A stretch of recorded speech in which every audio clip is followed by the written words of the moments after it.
Right, good day, everybody. Right, welcome again to another episode of the Lucas Podcast. Right, today we have two special guests from Taylor's University Lakeside campus joining us today for a very important chapter or very important episode for today. We are actually going to be speaking about what kind of university courses that you guys should be choosing in your tertiary studies. Of course, we also have the returning panelist, Vignesh. I know you guys love Vignesh a lot, right? So let's just not waste time, right?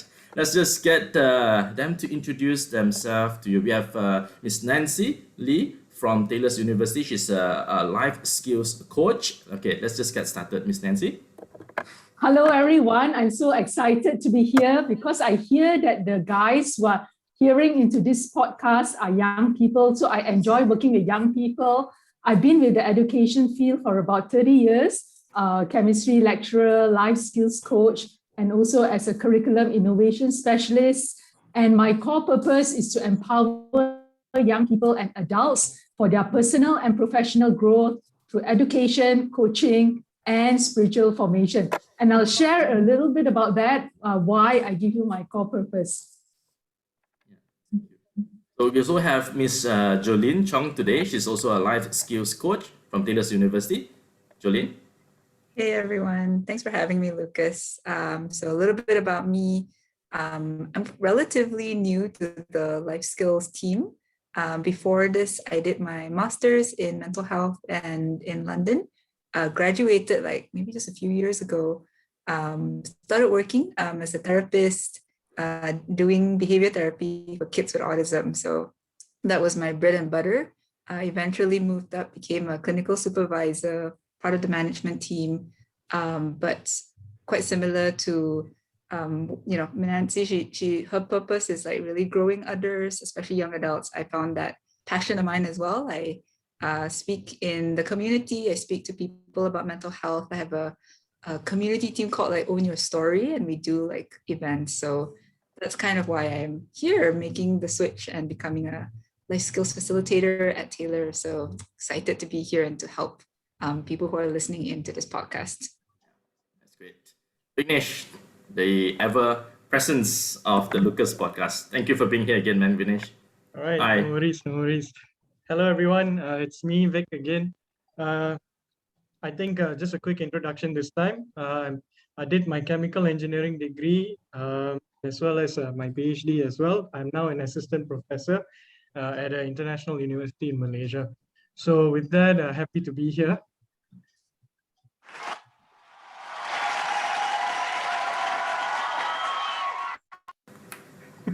Right. Thank you. Didn't expect that. For taking your time to actually, talk about this particular topic today. Now, this particular topic is actually not new.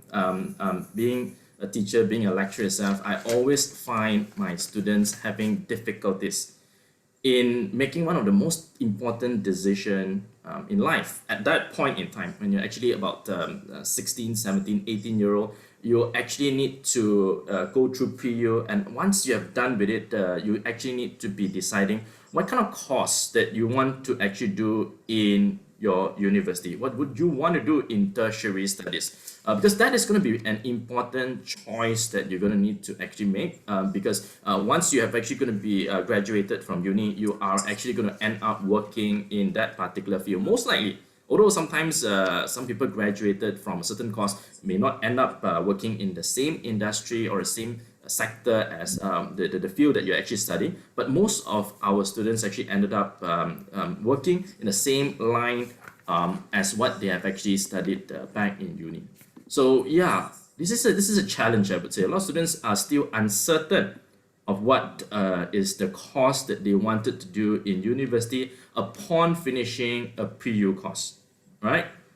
So yeah, normally what I would do is that I would normally ask my student, once you have time, right, sit down, with a piece of paper, right, and ask yourself, what is your strength? Write down all the strengths that you have on a piece of paper, right? Your strength could be like you're good at maybe public speaking. You're maybe good at dealing with people. Yeah, you may be good at maths. You may be good in chemistry. Write down your strength and write down what are the kind of things that you can actually do in future based on the strengths that you have. Right. So what do you guys think about this? Right. So perhaps I can go first. Yeah, All yeah, right. go. Yeah, but I think these are all very useful starting points. But I guess the key we have to understand first is like, why is this a major challenge for students? Like, why why is it a very challenging topic or very challenging decision for them? I think we start with the beginning. Having to come up with solutions and provide strategies, we first need to understand the problem first. Only then we know how to solve something. So we cannot be in denial that there's no problem in the first place, right? So it's Mm, always good to look at what the problem is, analyze it, understand it, then we'll go about it. So I think going back with one of the challenges I think that students face is that um, maybe there's just too much information available online. There's just too much stuff online. So it can be extremely overwhelming. That's one thing. Another thing I can think of is, I guess it's pressure, right? Family pressure, peer pressure also, that could be another, challenge for students because they have all these pressures from different um, areas. So this could make a decision like this very challenging. And it is a challenging decision anyway, because it's a very important decision, right?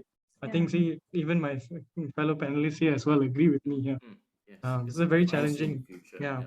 Yeah, and at the same time, like, I mean, if it's a wrong decision, then what next, right? So I guess this is one of the challenges, I guess, you know, that students face. But of course, Nancy, Jolene, go ahead if you have any inputs as well. I think one of the issue that student faces now is that they're not too sure what is their strength, Yeah. Mm, within themselves. Um, a lot of students come in, they do not know what is my strength. No one tells me, I'm good at this. And I think I'm good in this, but I don't really know whether I'm really good in this or not. So a lot of students are actually in a dilemma right now. They don't really know what they are good at. So sometimes we need someone to just be there to just tell them that they are actually good in something. No. So maybe one of the things that student what they can actually do is that if they do not know what is the strength, if they are unable to actually identify strengths, it's good to speak to a third person, another person, I would say, a friend or an adult, right? To actually basically just identify what are the key areas, what are the strengths that a students actually has, in order for them to actually start the process of deciding what to actually do. Because it's very important for a student to actually first of all identify the strength first, right? I think there's actually one particular formula that we use, Miss Nancy, correct? That skills plus passion equals to strength, right, Miss Nancy? Right? So how does skill plus passion actually equals to strength? Do you mind to just elaborate to us on that? Yes, I think as a lecturer, as a life skills coach, what we share with the students is actually this is a model that you can use. So you will be able to find your sweet spot, as we call it. If you find the unique combination of your interests together with the skills or competency that you have, and also, of course, the work that will give you reward. So just imagine like a math, where you've got the three circles, like a triangle, and then the middle part, will be that sweet spot. So each one of you need to discover that unique combination of yours. So coming from the perspective of a coach also, I believe that every young person, inside you, you already have a sense of what you like to do. And I think it's time that we need to give young people more dignity. And also we need to know that they're smart enough to know what is it that they like to do. And I think it is the role of a teacher, a role of a parent to be able to uncover that. And also, I think it's very important to affirm that, when we see that the student is good in something, just say like, well done, I think you're good in this. Yeah, I think teachers just need to be a bit more generous sometimes. I think in the way that we affirm or validate our students. So I remember like in school also, before I went into Form 6, I really wanted to become a dentist. And then in my heart, it's like I felt like I could become a dentist, but because I didn't have enough confidence, therefore, I didn't even dare to open my mouth to share with anyone, not even to my parents, that I wanted to become a dentist. And I feel that over time, like I just felt that I wasn't good enough. So I think it's very important that as adults, that we come alongside the young people and really know that actually they're smart enough, they know there's something in their heart, and our role is just to help them to unpack and to uncover their strength. Yeah, I mean, if you don't mind, I'm just gonna jump on Nancy's point because I think it's kind of easy to forget that students are in an interesting age in their lives, right? They're expected to become more mature and to actually make a big decision like choosing a degree or a diploma or some form of education that will determine the next 50 years of their career. So that's one part. We're expecting them to be more mature. But at the same time, they're not fully able to make that decision just for independently themselves. Yeah, they do have, like Vic said, their parents to consider, the culture that they're in to consider, and they themselves are still discovering who they are. So it's an interesting spot to be in. They do need a lot of thought and, like Nancy said, a lot of guidance. Thinking back to like when I started in A levels, so I did Cambridge A levels, and I thought I was so sure of what I wanted to do as my degree. I was like, yeah, this is gonna be it. I'm gonna do like English literature, right? But over time, like because I discovered that I love psychology, I just kept talking about it, and I still didn't quite understand that that was what I wanted to do. It took my dad telling me, "Hey, Jolene, you sure you want to do English or not? It sounds like all you talk about is psychology." And then even with that, trying to ensure that it was a sustainable career in the future, because, well, 10 years ago, people thought psychology, you can only go into HR or something. So I had to be sure, like I had to show that certainty. And maybe not all students can do that so easily off the cuff. That's maybe where we need to guide them in understanding who they are, but also realistically finding that. I think what Nancy said about the sweet spot was really accurate, like realistic, but also passion, like not just, I want to do this one random thing and that's my skill and I want to take a degree in that. Maybe it's not sustainable. We don't know, right? So it's like your skills and passion back then doesn't match. Your strength, your skills then was you're good in English, you're good at writing. I believe that's the case, right? And then the issue was your dad was actually saying that you're all talking about psychology, back then. Yeah. So the passion was really there on psychology, but you don't notice it until someone actually comes in and tells you. Yeah. So always need that one catalyst to just trigger off our little bulb of light over there, right? Just to actually know what we are supposed to be heading. Finish? Anything to add there? No, I actually completely agree with both of them on this. I think the message here is, I mean, we learn by experience in a way as well. I mean, like sometimes the experiences can come from different platforms, or different segments of our lives. It could be somebody that mentored us, it could be our parents, it could be people surrounding us, our friends and so on. So I mean, these are important people, and in a way, kind of reflections of how we behave in a certain way, right? I mean, we project ourselves to these people, and this is what they see about us. So in a way, they do know, they give us some feedback in a way on how they perceive us, and it's good to see ourselves from a different lens, because we see ourselves in the mirror, but the mirror can only tell us so much. But when you see other people's reaction towards your behavior, then you start to wonder, oh, I did not know I could do, I did that for people, or I was actually good at it. And I think this goes to another point. Sometimes some things come to us by default, because it's like a default setting for us. We find it to be a natural thing, a natural skill. Let's be exact here. And because it's a natural skill, we tend to take it for granted and we don't think it's a strength. I think this is quite common for a lot of us. We have to be reminded of our strengths. So, and I think that point that Jolene mentions is a very good point as well, especially when her dad asked her about that, about psychology, because I think very rarely we actually notice, what we are good at. Sometimes we need Yeah. people to help us with that. So, I completely agree on that point. Yeah. Yes, and don't be too impatient because we are discovering ourselves all the time. I mean, as you There's can an see, I mean, I'm application. already a mom, I'm already in my 50s, and I haven't yet discovered everything, about myself.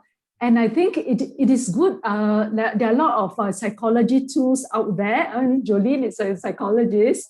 And just explore, your passion by just trying out those free online tools. I think one of them which we use with the student is called the Holland test or RISAC. So it goes with 6 categories, and it actually tie what you like to do with your personality type. So I remember like there's the building, investigative. Are you the creating type? Are you the helping type or the social type? Enterprising is the persuading type, and the organizing type. So, I mean, through this kind of like online quizzes, you kind of like have an idea, like what is it, that you like. Yeah.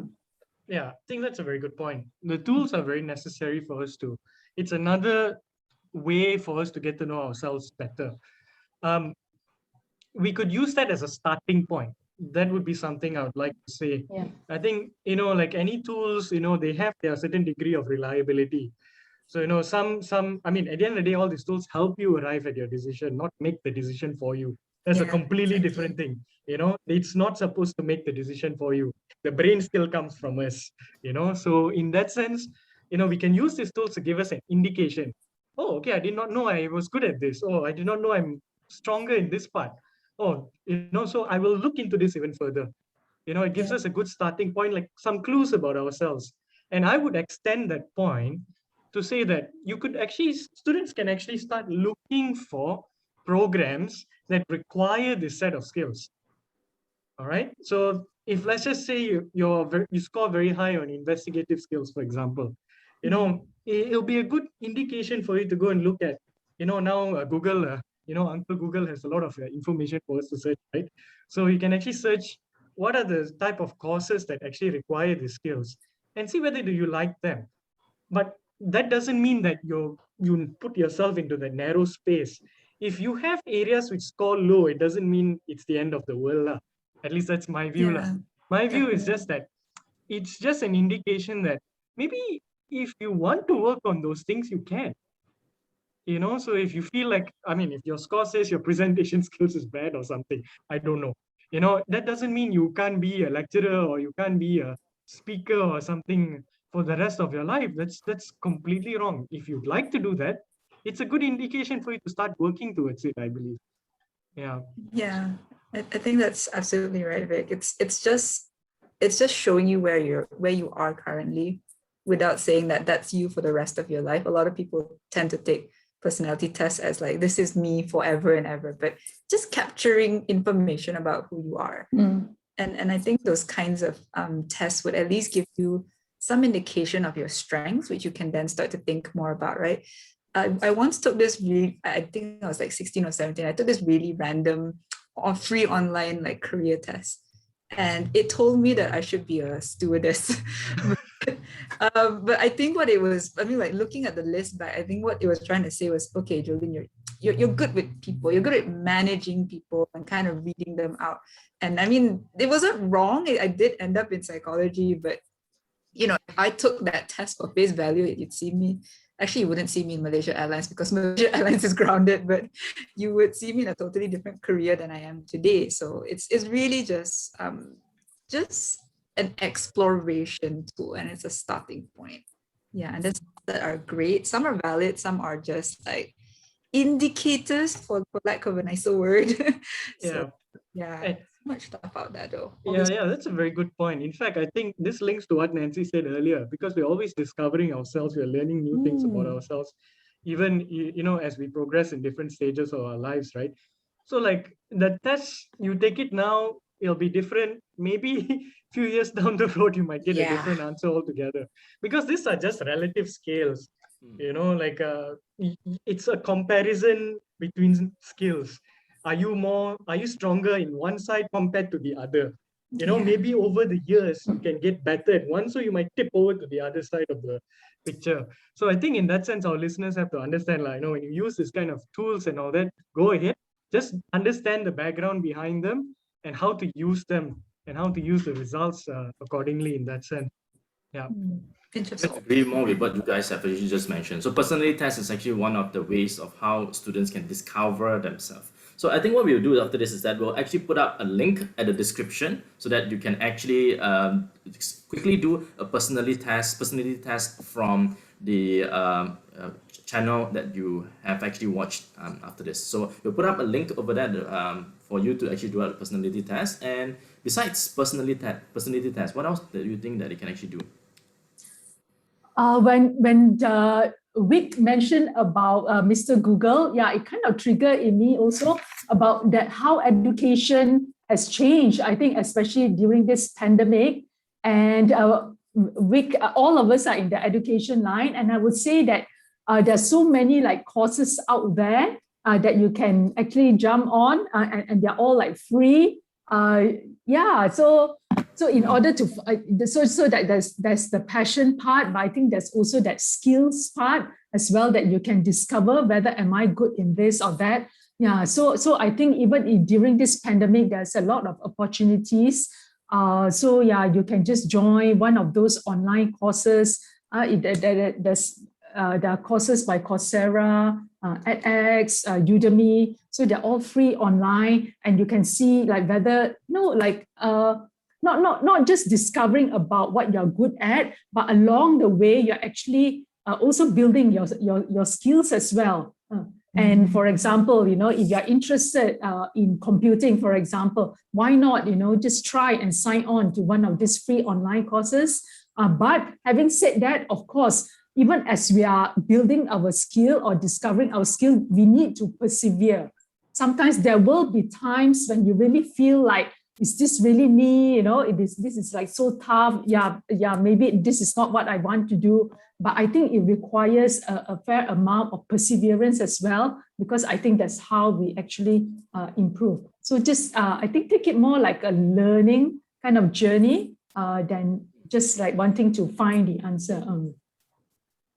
Yeah, I agree. I think the courses thing's a very, very nice idea. I think they can use that as a way to find out whether they like something or not, because they're free and they're available. So I'll just give an example. There's a lot of there's a lot of hype on artificial intelligence, big data analytics, and stuff like that. Very big buzzwords, but if you want to venture into something like that, there are so many courses available online now, where even pre-university students can just go in, get a bit of a taste, and see how does it taste like. Do you like the flavor? If you don't, you can always close that chapter and move on to something new. If computing is not your thing, okay, doesn't matter, who cares, just proceed to the next thing. So it could be something related to engineering drawings, or it could be related to doing finance, or banking or economics. There's a lot of economics courses online, because it's a very generic thing. And a lot of people, especially during times of pandemic, people want to know what are economics all about. So there are a lot of free courses available in that sense. So if you have that interest or curiosity, it's always good to have the curiosity first in the first place. Never push it aside. Curiosity is very important. But the next step is acting on it. Go try out these courses, especially in your pre-U. Don't ever think that being in pre-U, you only need to study. You're more than welcome to try new things out. And if you don't like something, try something else. It's completely fine. Your how do I put this? Consequence for error here is very minimal. And these courses are free. So you're not really paying much to go in, and if you decide to quit or something, it's not a big deal. So it's worth looking into and trying out.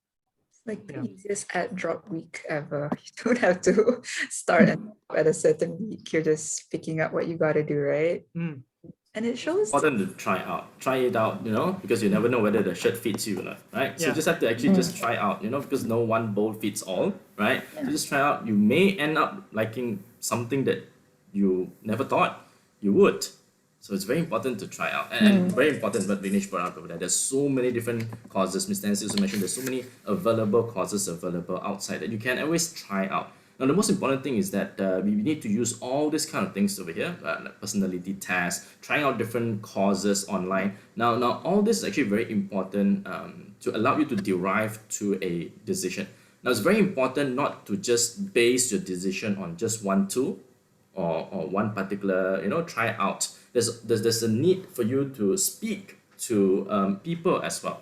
And when you seek what they call this confirmation, or when you seek what do you call this thoughts or advice from somebody else, very important to not just hear from one single person, right?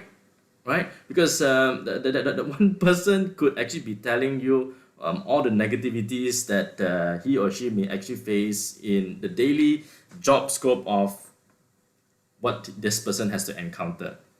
And upon hearing that, you might not be motivated to be doing that particular course anymore. Yeah. Right, Vinesh? We Yeah, shouldn't yeah. be hearing from just one single party. It's always Yeah. very important to Yeah, hear yeah. from multiple angles. Right, Vinesh? Yeah, that's right. I think you hit the nail on the head there. I can share a little bit of an experience here. I could speak to one person in the industry, and it's everybody's knowledge level and understanding is very different, and they perceive things very differently. So in that sense, right, I've spoken to people where they don't really understand what they've studied, so they can't link to what they are doing in the working world. And when that happens, they have a sense of saying that, oh, whatever I studied, I'm not doing right now. So they tend to give this kind of advice to people, which is a bit dangerous at times. So I would say, in that sense, I do agree with your point there. Like, it's always important to speak to different people, because people tend to give you one-sided, you know, um, advice in that sense. So it's a bit dangerous to just speak to one person. And of course, if all of us have taken statistics at some point of our lives, right? We can't just use one data point to generalize everything, right? We need enough data, to make a proper, decision or assumption accordingly. So I think in that sense, speaking to different people, collecting different information from different people, and at the same time, always important to note down the pros and the cons together, all right? The advantages and the disadvantages of one particular course, all right? So in this sense, I would say, okay, what do we do with this?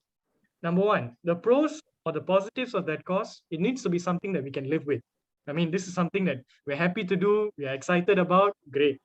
And the cons part or the disadvantages of a particular course that the students are going to choose, I think this is very important for them to also look at, because remember, not everything's a bed of roses.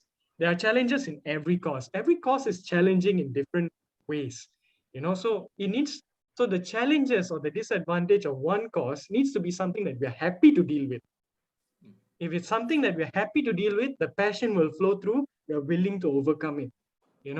But if you are sitting in a course where you are just there for the sake of being there, then all of a sudden these challenges will become bigger and bigger. It will grow so large, and then it'll be very difficult to find motivation to finish the course. Yeah, so I think that is a very important point. I would say speaking to different people is very important. Getting different sets of information is very important, and then putting down the positives and negatives down, and then making a decision based on the general information that you've collected. I think that's very important. Yeah. And if I can add, yeah, if you're able to cope with your studies at this time, it is good to be able to do maybe some kind of part-time job, or maybe even during the holidays. I mean, for myself, I went into teaching because after my Form 6, I actually worked as a temporary teacher where my former teacher went on maternity leave. And I think that kind of confirmed to me when I signed up for the education degree. So I think this whole concept, of apprenticeship is really coming back. where there is more value. If you are able to work while you're studying, I see that a lot also in my own students in the university. So I think even during this pandemic, we just want to empathize. I think we all the young people out here that you are actually a very, very unique generation because no other generation has gone through a worldwide pandemic during their schooling. So I know like it will seem like as though, the options are very little, but I think at the same time, I think there's also opportunities as well. So just try to look out for the opportunities, like even during this crisis. So I've got a lot of students because of the online schooling or the university, they're able to do some kind of part-time job. It could be just online, Shopee, for example, but that's how you actually build up skills. And these skills are actually like transferable when you apply for work. I've got students who actually like work in a shop, in a pharmacy, but at the same time, she can actually run home in time for her online classes in the bioscience field, for example. Yeah, so do look out for opportunities like this. The other one that I want to mention is also work-based learning as well. So university degree is no more like just 4 years of studying. It could be like 2 years in a university and then 2 years of working with the industry. And I think universities like Taylor's, we are also looking at it in a big way, the work-based learning concept. Yeah, and at the end of the day, it's all about proactivity. So if the students are in a pandemic, but they are doing online courses, they are speaking to people who they know in the industry, finding out things, then they're actively growing or actively seeking things. And like Vic said, weighing the pros and the cons, just being aware that everything that you're deciding on, there is information out there, but you got to go out and look for it, right? So even if you're applying to a course, you can't just be like, oh, I like chemistry. I hope chemistry or like chemical engineering or something's the right way to go for it. But you have to be, okay, why don't I take a course on it? Or why don't I build my problem solving skills and go and work even in like the kopitiam across the street, because I can't go any further during the pandemic, but I'm doing something with my time. So I think students need to really rise up. And to be fair, a lot of students that I speak to really do rise up to that. And that's something they've got to be adaptable in this current volatile situation, but it can be done. I think that's the hope. Yeah, I agree. I agree with that point. I think initiative is really, really essential. I cannot stress any more on that, actually. It's very important, especially when the students now in pre-university, we're talking about 17, 18, 19-year-olds I assume it should be around that age range. So unless, of course, if they're not Malaysian, perhaps their age range is a bit different. But generally around that age group. In that sense, the initiative does need to come from the student as well.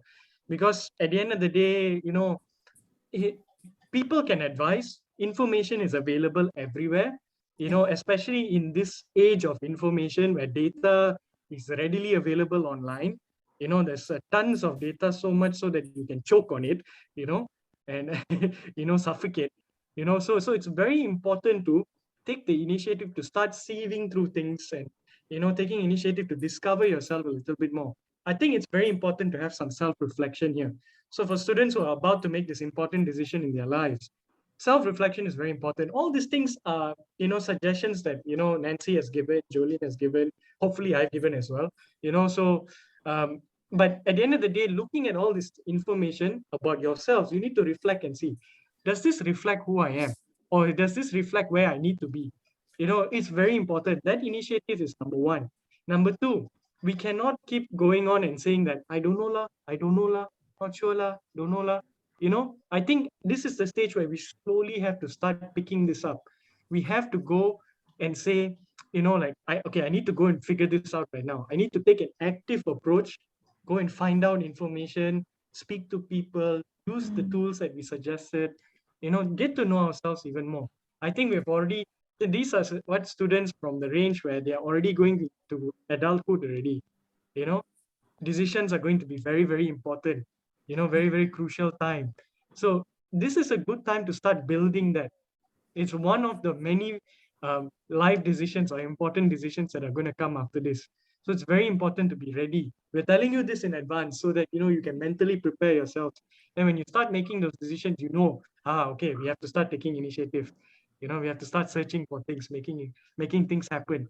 Nothing is going to happen if you just sit there waiting for things to happen. I think we all agree on that here, right? And yeah, that's very true because a lot of students are, nowadays kind of passive, right? You guys need to start to be actively looking for, solutions. That's the way to go forward, right? You need to start to actually do some research, right? And of course, Vignesh mentioned a very good point here. Self-reflection is actually very important. That's why I always ask my student before you go to sleep, write down things. No, now writing things might be a little bit difficult for the generation nowadays because nowadays nobody actually uses journals anymore like I do, right? But yeah, you can always use your iPad. You can always use your phones over there to actually record down. What are the things that you enjoyed doing most today? No, you look at the list of things that you enjoyed doing, over a month or over 2 months or over 3-4 months down the road. You'll be able to actually find out something that could possibly lead you to make a decision on what type of course that you wanted to do. Because right now in the pre-university level, you're actually being exposed to so many different types of discipline right now in your studies, right? So you can actually take whatever courses that you're actually doing right now, whatever subjects you're doing right now. Think of what are the things that you've actually done. What makes you extra passionate about. It may not be just studies. It could be also extra curriculum activities like the episode we did earlier, right? It could be something that you enjoyed a lot, in the activities outside the classroom, right? It could be you loving to deal with people. That is something that you may want to actually look forward and do in the university as well. So there are many different things that we can actually do. It's just very important to do self-reflection. I would encourage everyone to actually start doing every single night before you go to sleep. Right? Yeah, completely agree. In fact, I think students can also look at, I think we've mentioned this before, but I think it's worth mentioning again. I think the Japanese concept, ikigai, is something like, you know, basically looking at all four regions, which is like what you're passionate with, passionate in, what you're good at, can you get paid for that, and what the world needs. So this is again, it's a very structured way to do a reflection. So it's important to know what does the world need. Maybe okay, the world is too big lah. Okay, maybe you want to look at what does your community need, or what is what does the housing area need, for example, or your school, or even probably your state or something if you want to be more proactive in that sense. So that can help you answer questions, which will guide you close to get closer to where you need to be, to make a decision accordingly. And I think the point I mentioned about, I think like having passion in something, but turning it into reality. I think this is something of a question as well. If you're really passionate in something, but the reality is, of course, you need to make a career out of it. You need to make money. You need to earn a living. So I think that is also another thing that probably students may feel like, yeah, I'm passionate in something, but I don't know I can make money with this thing, you know. So like I think this is also another challenge that students probably face in that sense, lah. Like how do we go about things like that? I guess the advice or things I can share about this is that at the end of the day, hard work pays off. You know, all I can say in that sense is even if there's no avenue for making money per se, to be honest, there is lah. It's just how you put in the money, you put in the effort, you put in the energy. Let's just use something simple. Who knew YouTube could be an avenue to make money? Who knew? At some point when it first started, nobody knew. I think it evolved over time. And of course, people with certain channels and even in Facebook or any other areas of social media, it's not as simple as just putting out a video. There's a lot of editing behind it. There's a lot of hard work and effort. The ideas have to conceptualize. All these things come into the picture. So if you're interested in some new area or something, remember one thing: things don't come easily. You have to put in the hard work anyway. So you can use that as a concept. Like how do we make your passion into a reality in that sense? I think that's an important point to put forward as well lah. Okay. How about Jolene, Nancy? Any things you want to add about that? Yeah, I guess at the same time, I think don't be too impatient with yourself. I think sometimes we are our harshest critic. And when we put too much expectation on ourselves, then we feel very stressed about it. So yeah, I would like to encourage all the young listeners out here, I think enjoy the journey of discovering yourself. Sometimes we feel like we need to chase, the answer so fast. But in reality, I mean, even if you end up with a course that you don't like, we all make mistakes, and it's okay, to go into another course. I mean, for most of us, I think by the time you reach 40, you'll probably be in like maybe 5 or 6 different kind of career now. So I think that initial career is just the starting. It's point. just the baseline, like the starting board. Yeah, and if it really helps if you know yourself a little bit better by the time you decide the big question of is this a hobby or is this my career, right? Because I mean, I may be quote unquote like I like writing, but then by the time I was 18, I realized, okay, I'm not exactly gonna be like a William Shakespeare. I'm not gonna write like the world's greatest novel because my English was just not that great. Like I was interested, but I knew that making a career out of it was going to be hard, and it wasn't my ultimate passion in the end. But the skills that I got from that hobby, or the skills that I learned from wanting to pursue an English degree, were at least transferable to when I wanted to do psychology, right?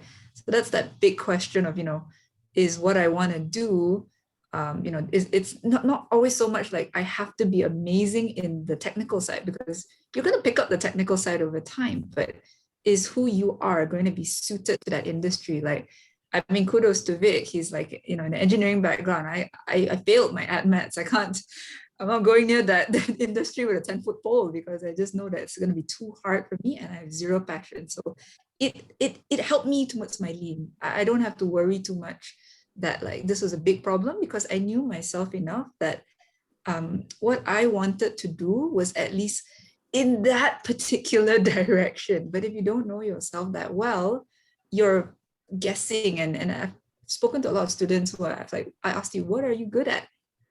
Miss, I don't know. And I'm like, you don't know? You must be good at something, because everyone, even like I work with kids with autism, and especially on those who are verbal and on the milder side of the spectrum, they know that they're good at art, they know that they're good at maths, they know that they're good at science. If little kids can know who they are, it just takes us to reflect really deeply and figure out where we want to go. Because some of the skills, that you know who you are like at your core, and your instinct will tell you like, I'm not good at math. What am I doing going into like engineering or accounting, right? What my instincts told me. And maybe instincts isn't measurable so easily, but you should have some idea of who you are enough that your choice doesn't seem such a away from who you are. Yeah, definitely that. Trusting your gut, right? Yeah, your gut isn't totally wrong, and know you best to a certain extent, right? Yeah. Cheesy, but listen to your heart. It's like a million love songs coming through. But I hope I hope the students hearing this will know the reference lah. If not, we're just that old already lah. No, we're just old, Vic. I'm pretty sure it's just us. But seriously, I think as a coach, we usually go with this. Your mind, actually your thoughts or your mind will tell you about what to do, but your heart will tell you how to do it. Well said. Exactly. And in fact, like the point that Jolene mentioned about the hobby thing, I resonate with. There are a lot of things I like doing as a hobby, but this is just me. This could be different based on other individuals, okay? So, but it's something to reflect on, I would say. Do you want to keep a hobby as a hobby for the rest of your life, or do you want to make it a career out of it?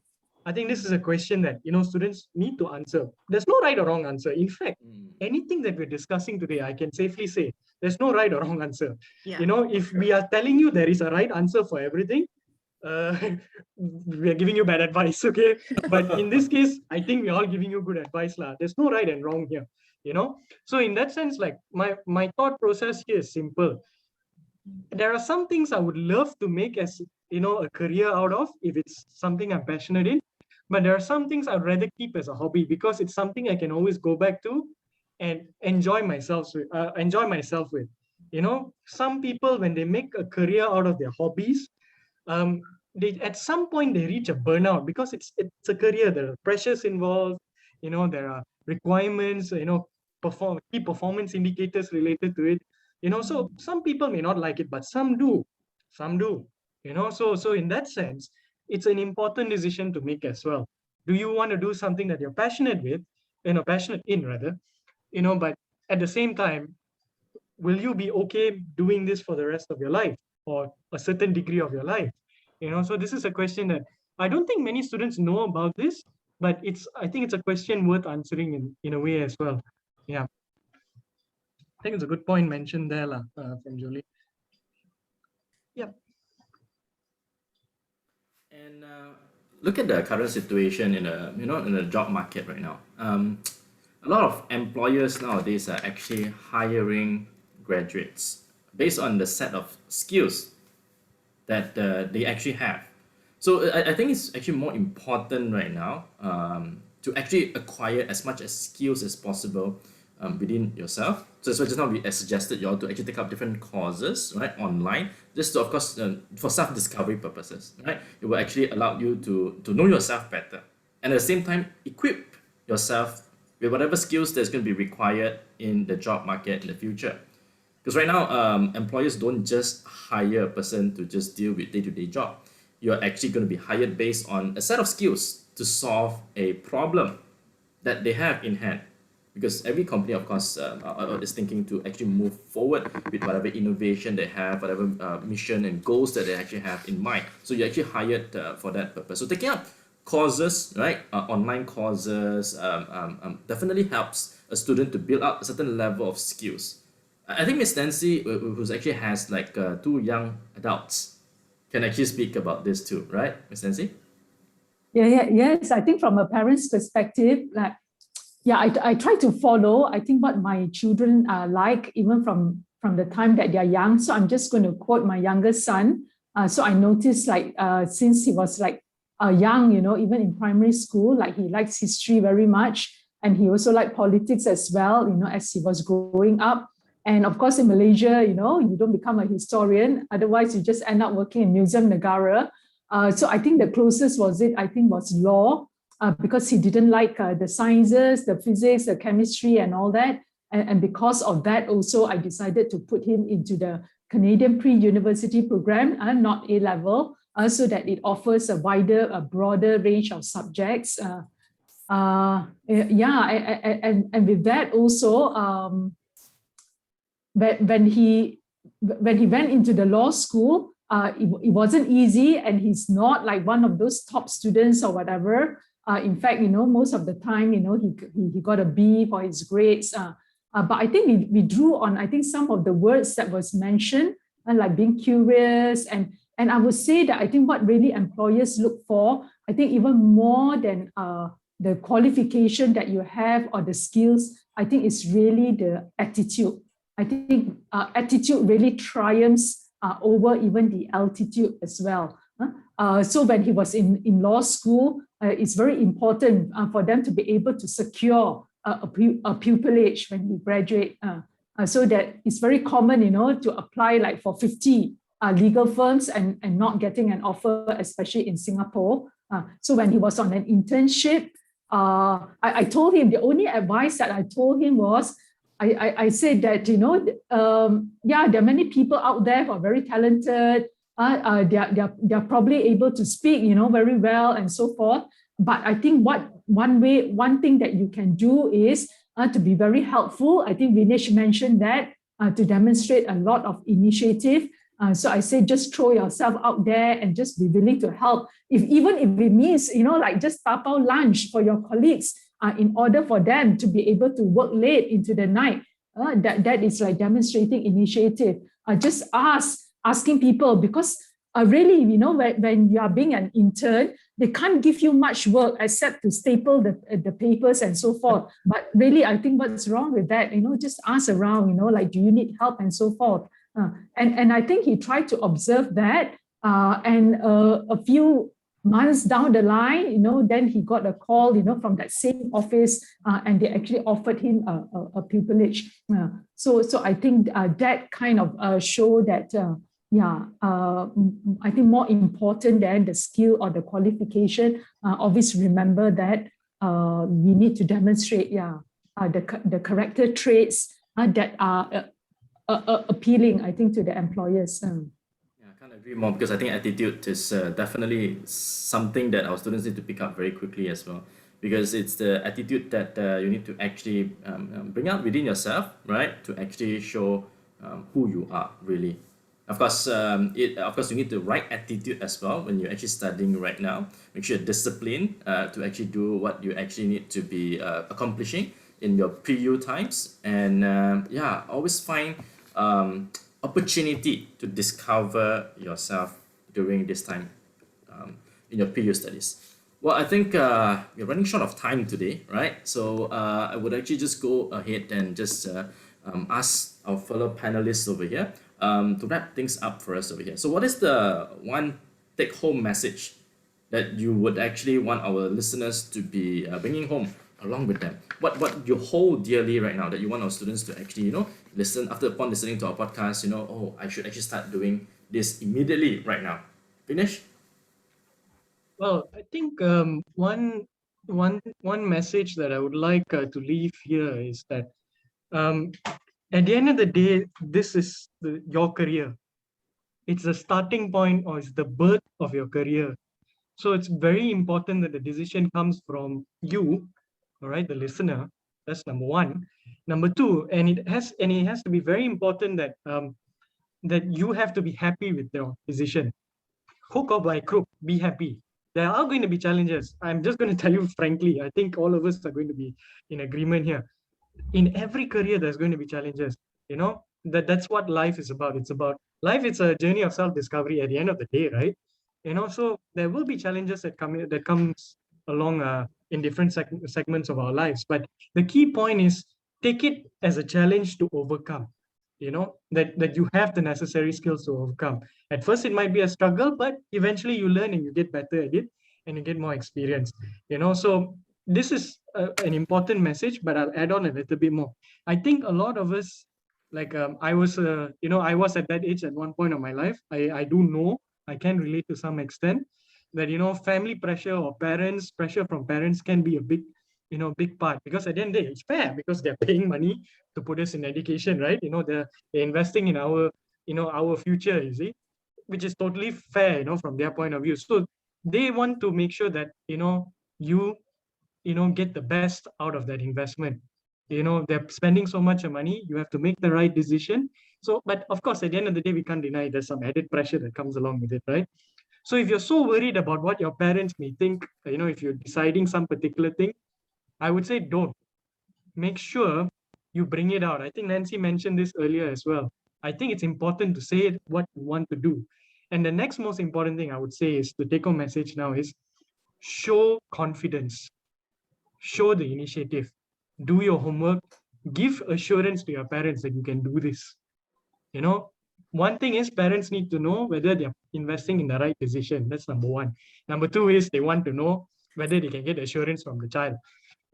That's the most important thing. This is what I notice a lot. You could be, you want to start a gaming company. Why not? But if you have the confidence to do it, and you have been doing stuff related to it, I don't see why not. You can't be just out of a sudden, okay, I want to start a gaming company, but never played a single game in your life. That's a bit dangerous. So this is the comparison I'm saying. Give confidence to people, especially your parents who are investing in that sense. So if you have that assurance and confidence, right, from your parents, I think they will be fully supportive in that sense as well. So that's my message lah. I'd like to leave behind. Nothing comes easy. I think we all have to work for it. Correct, Vignesh? I Yeah. think showing initiatives of that you can actually do it. Yeah. Right, to the person who is going to be forking out the money for you to actually further your studies is an assurance to your investors. Right, Jolene? I guess I have 2 points too. The first is a little similar to Vic, just embrace the proactivity and the growth. Because when you are out there just trying to figure out who you are, it comes a lot easier. So wanting to know which course you want to take, right? Like just go out, take the course, take an internship, learn who you are, and the skills and the building blocks of who you are will help you figure out your purpose and hopefully lead you to the right perfect course. If not the perfect course, then a course that you can really excel in order for your career to be fulfilling, right? So we're not like only just looking for the big bucks. We're looking for a career that you can do for the rest of your life. So having the proactivity and growth from early on is going to win, not just in terms of you finding your course, but employers looking for that. Like we are trying our best at Taylor's to teach students that it's not all about the head knowledge, but it's about what you do and how like you present yourself and putting yourself out there in an industry that's all technical and full of tech, AI. We're in such a big industry now that sooner or later we might completely replace that technical and head knowledge. But who we are as people, like interacting and managing and knowing ourselves and knowing others, is going to be really just about at this point near impossible to replace. So really work on growing yourself, proactivity. No, nothing you do is ever going to be a waste if you learn something from it. So that's like first point.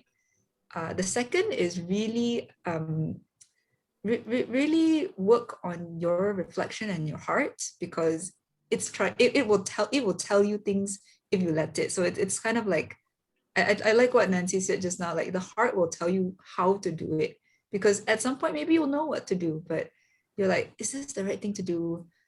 Is this who I am? And by exploring that, by for those who are spiritual, by praying, for those who are intellectual, by doing their research, for those who need to look at different perspectives to speak to others, keeping it social. It's about knowing that who you are inside is actually like congruent.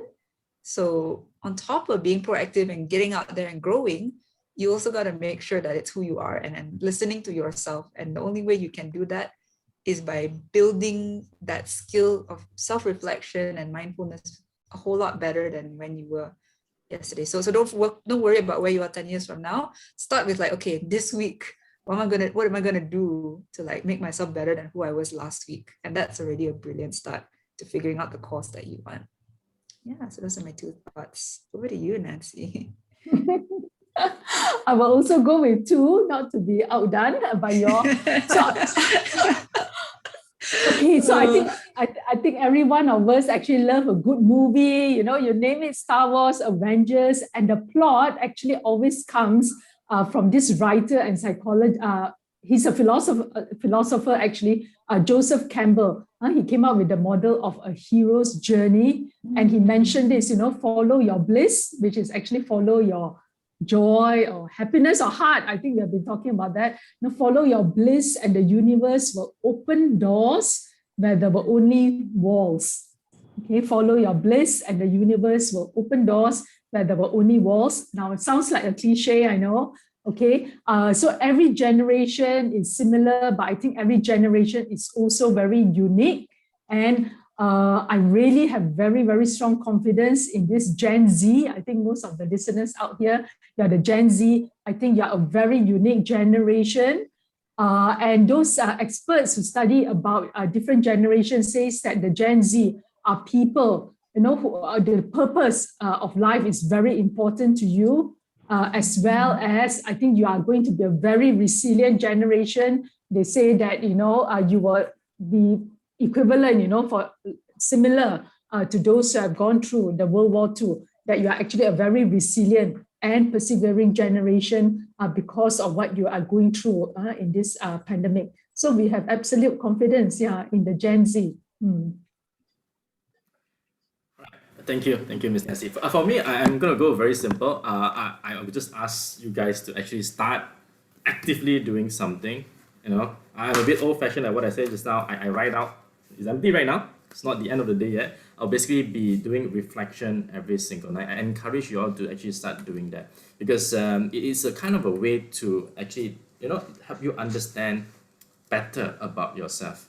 And don't just stop there because you need to actually sometimes seek opinion from another person. Speak up. Speak up. If whenever you are actually unable to derive to an answer, speak to somebody. It could be a friend that is close to you. It could be a teacher. It could be your lecturer. It could be your mentor. It can be a tutor. It can be your parents.